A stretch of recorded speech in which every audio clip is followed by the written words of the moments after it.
บ่คิดว่ายายสาจะออกมาโพสต์ถึงอาอายว่าแบบนี้รอเบิ่งความสำเร็จและพยายามผลักดันให้อาอายเข้าไปเป็นแบรนด์หรือว่าโลโก้ของวงเสียงวีหกสาเหตุหนึ่งที่กลับมาก็เพราะย้อนว่าอาอายยังบ่ทันไปถึงจุดนั้นว่าสั้นเดะทักทายสบายดี FC แฟนคลับทุกท่านบ่คิดบ่ฝันว่าในแวดวงหมอลำจะ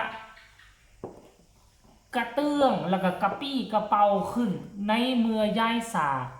ซึ่งเป็นคนหนึ่งที่ดูแลอาอายสกุลพรลูกสาวของบอสนกพงศกรอยู่เทิงบนเวทีตลอดระยะ2 ปีที่อาอายก้าวเข้ามาสู่วงการ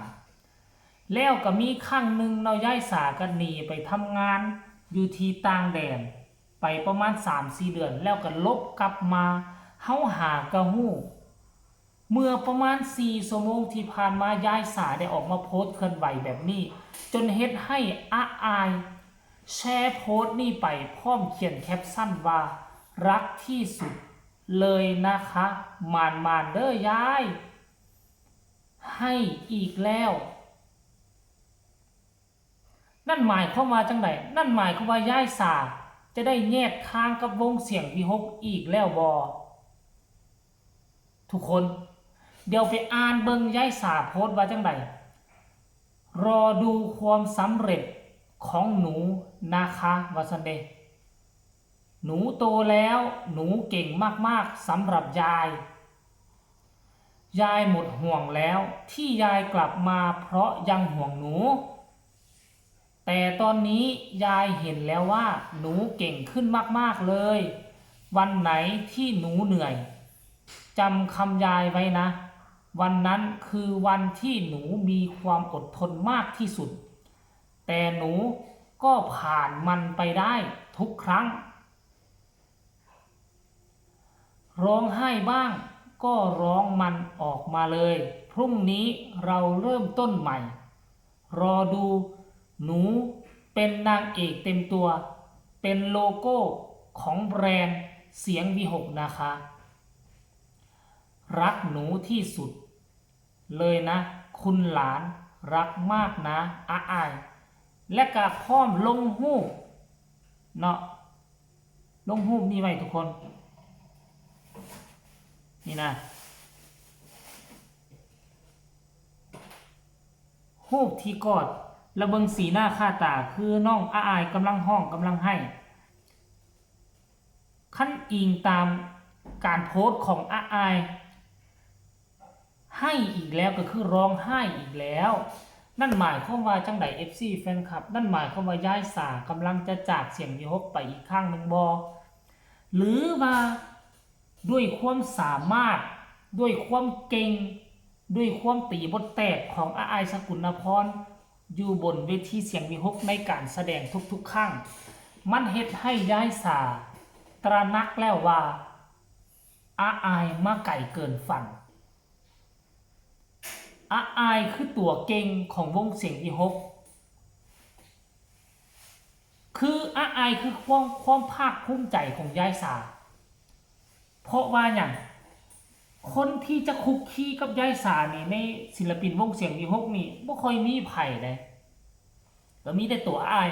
ในเมื่ออาอายเติบใหญ่ขึ้นมาแบบมีคุณภาพเติบใหญ่ขึ้นมาแบบมีชื่อมีเสียง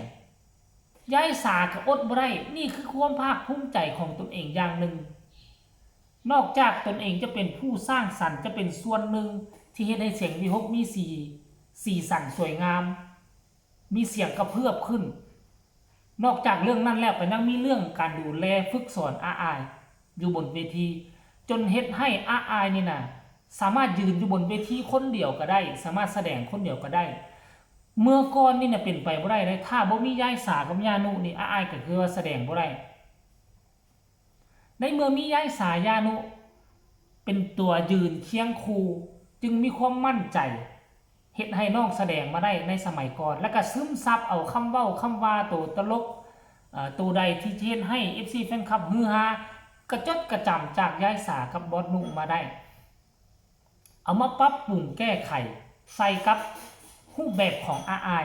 จึงกลายเป็นอ้ายทุกวันนี้นั่นเองท่านผู้ชมถึงยังใดก็ตามที่ค่อยเบิ่งนี่กับ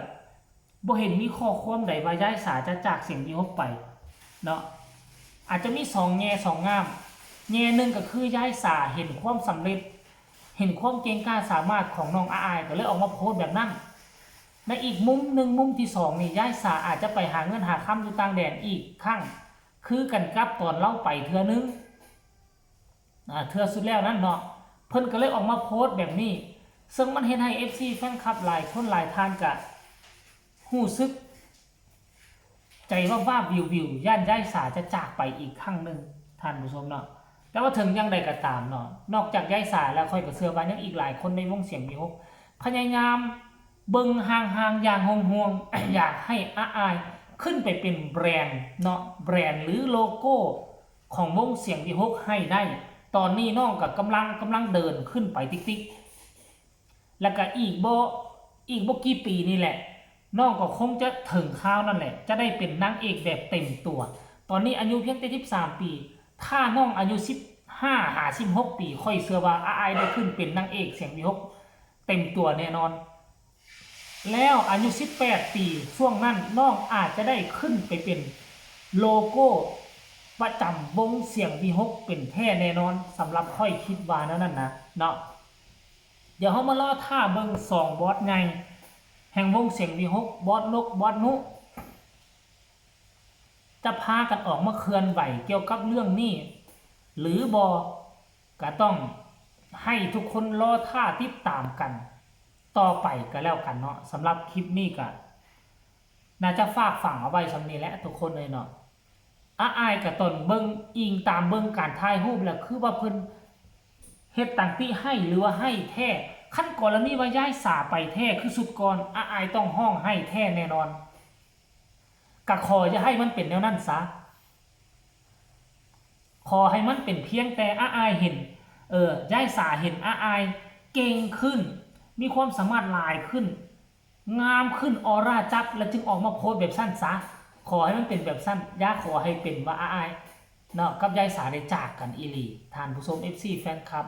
ก็ขอฝากฟังคลิปนี้ไว้ตอนเศร้าๆก็แล้วกันฝากกดไลค์กดแชร์กดติดตามที่สำคัญอย่ากดข้ามโฆษณาผู้ใดมีคำตำหนิติชมคำคิดคำเห็นอยากส่งข่าวอยากส่งกำลังแห่งใจให้อ้ายส่งมาได้ทางใต้คอมเมนต์ส่งนี่ค่อนข้างว่าดียอดวิวค่อนข้างว่าไหลลื่นลงคลิปอ้ายไปย่ำใด FC แฟนคลับกับบปะโบทิมเจเบาลาวเข้ามากดไลค์กดแชร์เข้ามาเบิงยอดวิวกับค่อนข้างว่าเลียนไหลเนาะคืนนึงก็ได้1,000 กว่าอันนี้ก็ถือว่าสำหรับค่อยก็ถือว่ายอดวิวมันหลายแล้วนะไม่จำเป็นต้องเอาหมื่นเอาหลักพันนะพัฒนาขึ้นเป็นคืนละ 2,000 ที่ก็ดีอกดีใจและข้อมูลขอบคุณ FCRI FC ที่ด่าลาวกันแล้วกันคลิปนี้ลาท่านผู้ชมไปก่อนสบายดี